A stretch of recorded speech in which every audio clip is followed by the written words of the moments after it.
শুধু হরর সিনেমার জগতেই নয়, পুরো হলিউডেই কনজিউরিংকে ওয়ার্নার ব্রাদার্সের অন্যতম সফল ফ্র্যাঞ্চাইজি হিসেবে বিবেচনা করা হয়।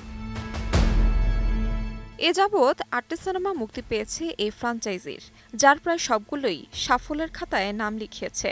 সর্বশেষ মুক্তি পেয়েছিল the conjuring the devil made me do it. প্রায় ৪ বছর পর আবার পর্দায় আসছে ফ্র্যাঞ্চাইজির নবম কিস্তি দ্য কনজিউরিং লাস্ট রাইটস।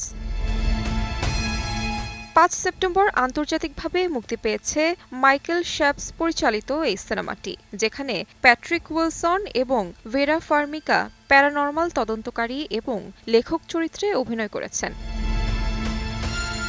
দেশের ভৌতিক সিনেপ্রেমীরা নড়েচড়ে বসেছে, কারণ বৈশ্বিক মুক্তির পাশাপাশি একই দিনে বাংলাদেশের স্টার সিনেপ্লেক্সে মুক্তি পেয়েছে ভয়ঙ্কর লোমহর্ষক এই সিনেমা।